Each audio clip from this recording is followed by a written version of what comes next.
Welcome to Bloom Today. We have a blameless show for you. We're going to be talking about playing the blame game.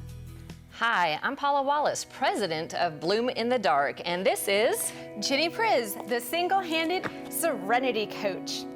Welcome to Bloom Today, where we talk about internal and external brokenness and how you can heal, so that you can use the fertilizer of your past to bloom today.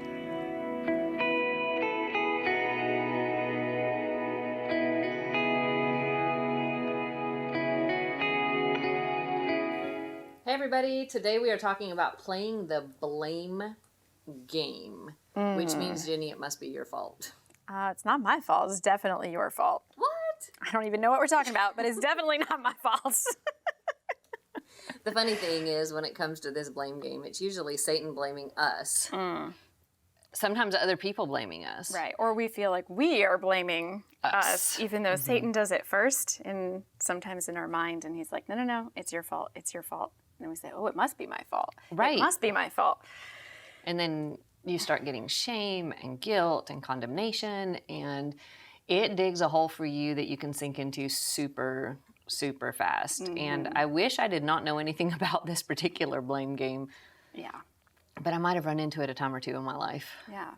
Well, as victims of abuse, that is so common. That is pretty much number one thing that happens after abuse. We blame ourselves, and that, of course, is, like I said, a product of what Satan tries to do and how he tries to warp our understanding of what actually has happened to us. Instead of pointing the finger, playing that blame game as to whose fault it was, we instinctively, unfortunately, want to put that onto ourselves. And that's true for me. When I experienced an attempted rape, I was the after-school special. I felt like, oh my gosh, I've seen this after-school special, and yet I still fell into the trap. I was asked to go into a back room and look at something on a computer, and initially I said, no, I'm not going to do that. And then, unfortunately, a half hour later, I got so concerned for this person because they had been upset that I said, well, I better just go check on them. Oops. You ended up back in that room. I ended up in that room, and I thought because time had elapsed or something, that it must be that they were having a tough time and they really did need my help. And unfortunately, that was not necessarily the case. Right, so them locking the door and pinning you down on the bed might have been a clue that they had a different plan in mind all along. Sure, and might have been, but in my mind, then it turns to, well, I'm still the one who went back there. I'm the one who decided to go in, so it must be my fault. Even though I knew I was putting myself in harm's way, that's my fault. And then, of course, afterwards, when I had panic attacks and all kinds of fear that came into my life, and not being able to go outside at night and walk alone, having to call people, I couldn't walk home. You know, I would stay for hours in buildings until I could find someone to walk with me. And I was being overly dramatic. So I, of course, was blaming myself again, because here I am making the choice to be overly dramatic. And there was not a lot of me pointing the finger at anyone in that case. It just wasn't even an option for me. Right, and it's funny how when I was a teenager, and of course, growing up in the church and on the mission field and all this stuff, they would be talking about purity and how you needed to stay a virgin until you got married, and the very, very strong message about purity. And all I kept hearing was that I was worthless because I got raped when I was 5. And by the way, I didn't say no, and I didn't scream. I yelled at him to stop. But I didn't know what was happening. I didn't understand it. I hurt really, really badly. But it wasn't that I fought back or I said no or that I did. But you were 5. Right, but that's the fact. The lie doesn't matter. Satan doesn't care what age you were when he blames you. I just knew as a teenager talking about purity that I wasn't pure, and therefore I wasn't lovable, and therefore it was my fault I would never be loved or be in a healthy marriage or have a future because I was at fault. And by the way, kids, whatever age they are, they always blame themselves. Yes. Their parents get divorced, They blame themselves. The child's fault. Somebody gets hurt, it's my fault. I got raped, it was my fault. I didn't blame other people, I blamed myself because somehow or another I shouldn't have been where I was, or what had I done to attract their attention to me? Why would they have done that to me? It must have been something wrong with me. No. It was my fault. Absolutely not. But that is what the enemy wants us to believe, but that's the enemy speaking to us. And that's certainly not what God is saying to us. In no way is he condemning us for being the victim in these places. But what if you dressed a certain way? What if you were the after-school special because you were dressed a certain way, or you shouldn't have been in that house at all? But I was not the perpetrator in that case. You were still the victim. And that's where, when we're in a healthy, sane place, we can see the lies. Right. The evil is being done by somebody choosing to do evil. The victim is not to blame. That's not the issue, because no matter how you've dressed or where you are, or whether or not you froze or could say no or fight back, or any of the things, if somebody's doing you harm, if they're hurting you, they're making the choice to do the harm and to do the hurting. And so often, with perpetrators, we've seen that it really has nothing to do with the victim personally. It's whatever's going on in their life, in the perpetrator's life, their need for control, their need for whatever it is that they're not getting, that some need that they need to fulfill. And it's less about the actual person that they are harming and more about what they need to get. Right, and they may just have picked you because you happened to be at the wrong place at the wrong time. Convenience sake. Or in my case, because I was a perpetual victim, and I think I had it tattooed on my forehead. You don't see it there anymore, do you? No. Not that tattoo. No, I have other tattoos, not the tattoo on my forehead. But for me, it was starting to understand the lies. That Satan had been feeding me lies, and it didn't matter what the situation was. It didn't matter where I had been hurt or taken advantage of, or what role I had played in it, whether it was I wanted to avoid women because I was so scared of them. So I gravitated to men to protect myself from the women that I was more scared of. And then with the men, I knew that predators were the ones that would give me attention. They were the ones who would seek me out. And there was a certain amount of safety in knowing how this worked. Right. Even if it meant me getting hurt. Right. But that still didn't make it my fault. Right. And no, absolutely not. Recognizing those lies, which there's 3 kind of major ones that can help victims stop blaming themselves so that they can become ex-victims. Amen. So been there, done that, not, oh yeah, got the t-shirt. Yeah, Not and because Satan is such a big liar, liar, liar, pants on fire. John 8:44, it says, he, meaning the devil, was a murderer from the beginning, not holding to the truth, for there is no truth in him. When he lies, he speaks his native language, for he is a liar and the father of lies. They're all lies. But there are specific lies that he gravitates towards, especially for victims. Well, like you set yourself up for it, right? Absolutely. No, but that is exactly what he wanted to tell me over and over again, that I made the wrong choice and it was my fault because I put myself in that position. No, that took a lot of years to finally recognize that that wasn't my fault. The fact that it happened wasn't my fault. Did I make a poor decision? Yes, I won't be making that decision again. However, the act itself, the abuse itself, was not my fault. Right, and there's so many places where when it's date rape or it's rape within a marriage or within a romantic relationship of some kind, where it is somehow or another consistently the victim's fault. And so many other types of abuse, it's the same thing. Well, if you hadn't said that, I wouldn't have hit you. Right. If you hadn't acted that way, I wouldn't have. If you hadn't dressed that way, I wouldn't have. It's the game where Satan comes in with those lies through the perpetrator, through other people, and sometimes well-meaning people. Absolutely. Like I needed to wear my hair straight for a while because somehow or another having my hair naturally curly was seductive, and therefore it was my fault if We're guys pretty gave me seductive attention. people. Curly hair. Oh my goodness. But God gave me curly hair. But wait a minute, aren't men really attracted to the straight hair and instead of the curly hair? Who knows? Where's the lie? Where's the truth? But either way, God created us to be have curly hair, apparently. And so Hair's supposed to be our glory, like Right. straight or curly, whatever God gives to you. It's Either not way. meant to be a blaming thing Right. when it comes to Right. abuse. But in my case, a lot that I've heard and in my own head said, in this situation, I froze. So I didn't say no and I didn't fight back, not just when I was 5, but as an adult dating after my marriage was over. And got date raped, and it must have been my fault because I didn't say no and I didn't fight back. Except Because for the you fact froze. I froze like a 5-year-old who had a trauma PTSD freeze shut down, so I could be in my own head screaming no, but nothing was coming out of my mouth. You couldn't make anything. I couldn't actually connect the dots. I was responding like a traumatized 5-year-old. But that didn't change the belief in my own head that it must be my fault.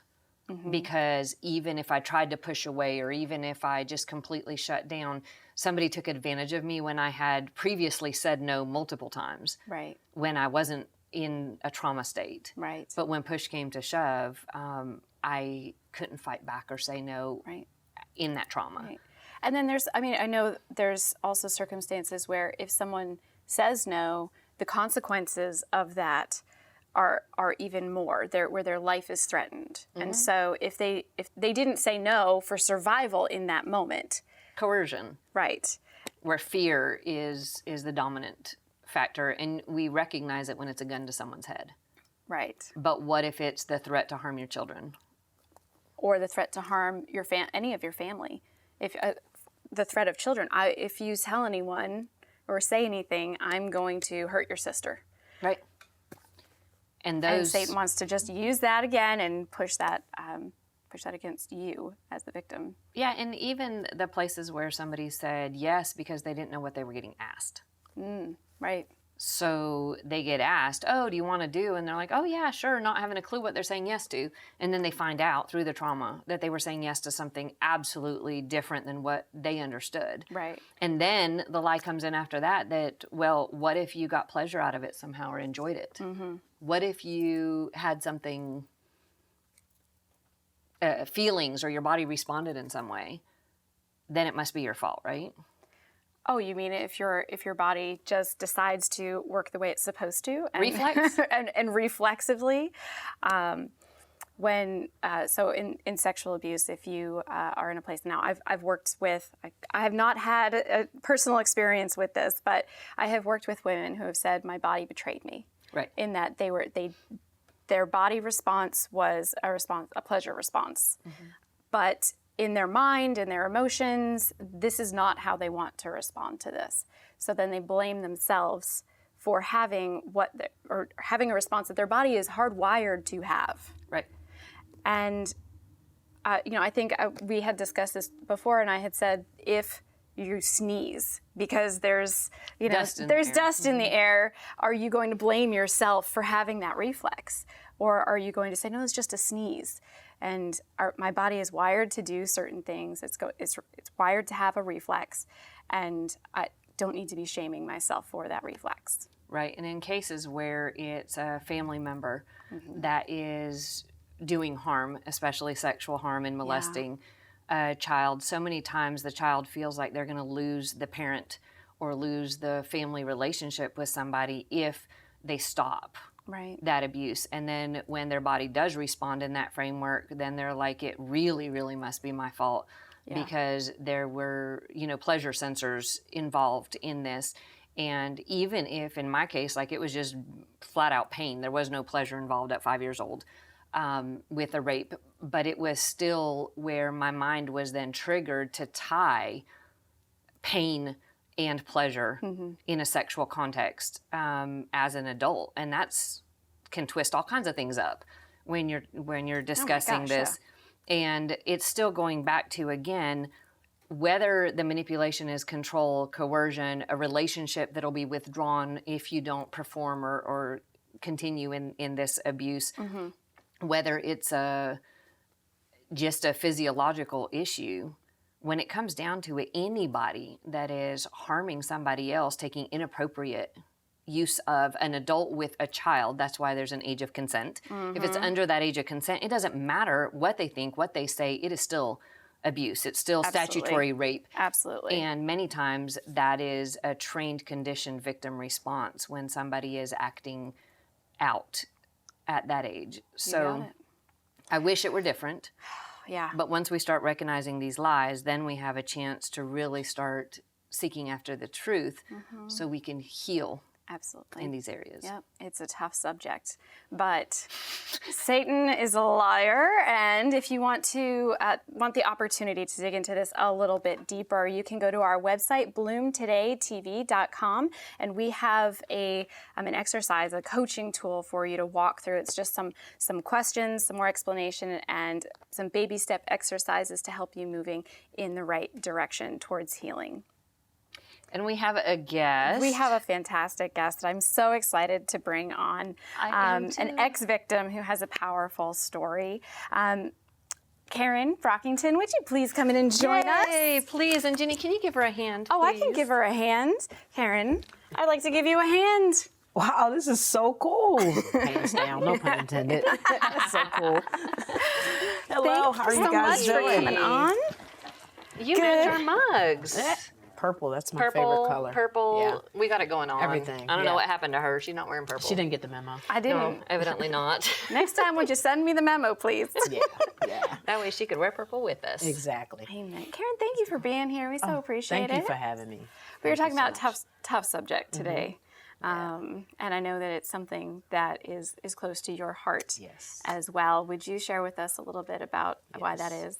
Well, one, because for years I blamed myself for the abuse that I took when I was younger. From as early as I can remember, I was abused by both men and women in crazy, crazy ways. And like you were saying, when your body responds to touch, as a kid, in your mind, you're thinking, wait a minute, this is wrong, but why is my body betraying me? Right. So you go through the torment from one abuse to the next abuse, and then after a while, you don't say anything, you don't scream, you don't fight it. You somewhere go in a back part of your mind, like, okay, well, this is enjoyable, so it must be right, and you equate it to love, so you think that this is the way love is and love does. So for years, I blamed myself. I just, like you said, it's a lie that the enemy tells you that it's your fault. It's your fault. I never forget when I was at the age of 13, I was coming home from school and stayed after school singing a Christian song, and a guy was following me and I didn't see him. And he came up on me and began to choke me, took me into an alley and raped me. How old were you? 13. Wow. 13 years old and raped. I never forget, while I was standing there and he was choking me and I had no breath. And I just said, Lord, if you're going to take me home, go ahead, because I don't want this to happen. I was a virgin, 13 years old. Wow. And so he raped me and I ran home and I told my foster parent, because I grew up in Baltimore City, rough area, went from foster home to another foster home, and each foster home had its own different abuses. So I ran home and I told my foster parent there that I was raped. So she takes me to the police station. Well, in the police station, they do this examination. In the police station, while they were examining me, she was saying, you better be a virgin. I'm sitting there like, what? What did you do? This better be true. And I better find out that you are telling the truth, that you were raped. So she told the doctor while he's examining me, and back in the day, they didn't have the plastic stirrups that they had to open you up. It was the steel ones. So imagine at the age of 13, no compassion from the examiner, examining me. And then you have your foster parent that's supposed to support you, blame you, and protect you, blame you. So I'm standing there saying, oh my gosh, Lord, I am a virgin, and I was a virgin, but he didn't penetrate fully. So I'm like, am I going to get in trouble when I get home? And this must have been my fault. What did I do? So you have all those emotional things going on. So the doctor confirmed to her that I was. And so instead of me being focused on the fact that, oh my gosh, I just got raped by this grown man, I'm focused on the fact that I'm going to get a beating another it's your form of fault. abuse Oh my gosh. from my foster parent, Yeah. you know. And so I went through that, and then she announced it to the church Oh my that I was gosh. raped and that I liked it. Oh. So Oh you my had- gosh. So I grew up with this mentality. Satan just put blame, just Yeah. right like you said, on my It's an forehead. identity thing, yeah. So any other abuse that occurred after that, and there were some, you weren't going to say a word. I wasn't going to say a word I know because that. it was instantly my fault. Absolutely. You know, and there was another. I'll tell one more story. There was another story where that really kind of just got me. There was my mom. She was an alcoholic, so she was on one of her binges, and we're in Baltimore City. There's no electricity. It's cold. It's winter. Myself and my sisters and a few others. So we're hungry, and we didn't have any food to eat. So there was this guy in the neighborhood that was a godmother to one of my cousins. So he said, "Come on, guys, come over to the house. I'll get you some food, and you guys can clean up, take a bath." And I'm sitting here thinking, yes, there's somebody nice in the world will after help. going through, that will help you. So we get there, 3:00 in the morning. I feel this tap on my shoulder, and here he is coming up. He drags me, puts a belt on my neck, drags me down to his room, and forces oral sex. So I'm sitting there saying to myself, what, like God, like I just was dumbfounded. Just like you couldn't tell me anything about God. You couldn't tell me anything, no, okay, if you told me, oh, no, this is Satan. No, this is him. You know what I'm saying? Yeah. Like, you could change this. I blamed my mother, but I didn't know her story until I found out her story.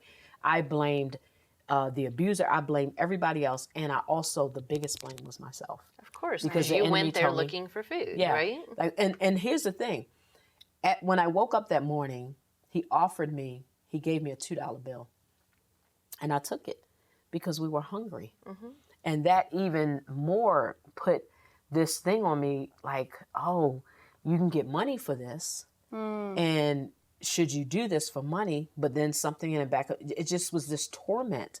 But then I felt cheap. I felt dirty. To me, that was worse than the actual act. Right. You saying, here's a $2 bill. Right. And the thing is, I took it. So I blame myself. Well, I must have wanted him to do this because I took the it. money. Because I took the money because we were hungry.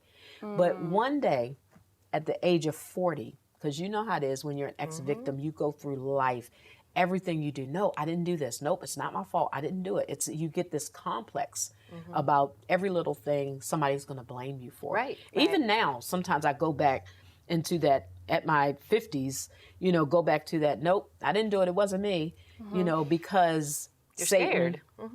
you don't want to be at fault. But at the age of 40, I will never forget what the Lord told me. He said, do you know Jesus was abused? He was whipped, spit on, talked about. He was tempted on all points and was abused. And Pilate, because Jesus was God in flesh, Pilate had to declare, he said, I find no fault in this man. Right. I find no fault in this man. And he said, it is not your fault. I never forget that day. I cried. I just released. And this is 40. And you talking about this abuse happened when I was from 5 years old up until about 17 years old. And I just cried. And he said, it's not your fault. He said, it wasn't Jesus' fault either. He did nothing. He stood there. They abused him. He didn't cry out either. And it wasn't his fault, and it's not your fault.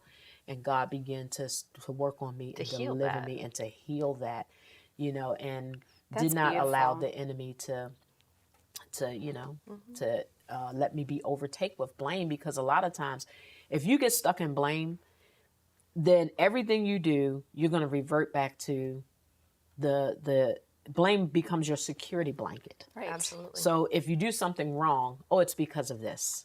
If you do that, it's because of this. No, you have to be willing to let that go. Nicole Mullen's mom used to tell me, she said, you can want to be healed, or do you want to hold on to it? Which one do you want?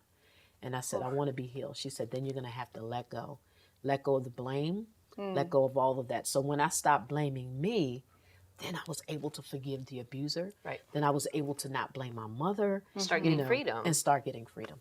Yeah, the scripture God used with me was when Jesus talks to the woman caught in adultery.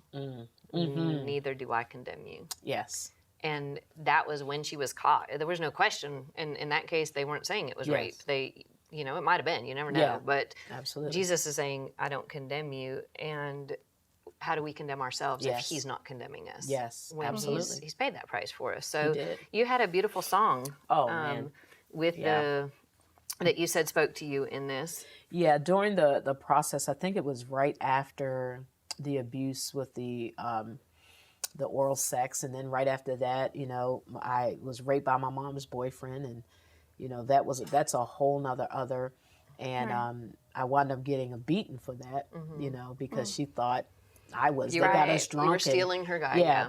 So this song it's written by Tommy Sims, but sang by CeCe Winans, and I never forget sitting there one day, and I was like, Lord, you just can't, you know, you just don't exist, you know. And then I saw CeCe on TV singing, "For God so loved the world that He gave," and I said, "Oh, love gives and not takes." And then later on, when I was going through the effects of the abuse, this song, "Everlasting Love," began to speak to me. And I'm going to have one of you guys. I'll read. Would love read to. Just a couple verses. Yes, absolutely. When the darkness filled the urgent sky, and the tears welled up in the corners of my eyes, and the sun would shine for the pouring rain, wondered if I'd ever see daylight again. When the stars protest at the moon's refrain, and I told myself I'd surely go insane, and the earth kept turning at an alarming pace, and I couldn't talk my heart out of joining the race. I remember a time I couldn't close my eyes. I would lie awake despairing, don't know how many nights, afraid of death, that my chest would give way to the fear. Pulled the covers over my head, and I cupped my ears.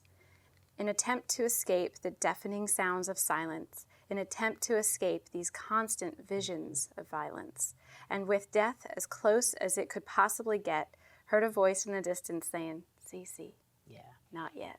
And I put my name in there because it talks about that night season when you can't sleep, when all you hear in the silence is loud. Yes. And the torment is there, and your head is spinning, your heart is spinning. And then just when you're just about to say, "I just give up," he says, "Karen, not yet. Paula, not yet." Isn't that amazing? And that's why you win. Yes. That's why you win. Yeah. Our ex-victim of the week. And the cup is And the cup is purple to match your outfit with chocolates and tissues. And we are celebrating not the brokenness that Satan does and the lies he tells us about it. We are celebrating the life and the healing and the joy and the way you're able to minister right alongside others, and using the fertilizer of your past. Yes. To bloom. Yes. And you're blooming today. Yes, I am. Like our TV show's called Bloom Today, because blooming. that's what you're doing. Yes. A free PDF copy of the Bloom in the Dark book and a full list of Bloom Today's coaching tools can be found on bloomtodaytv.com. Then visit Bloom Today's Facebook group for deeper conversation.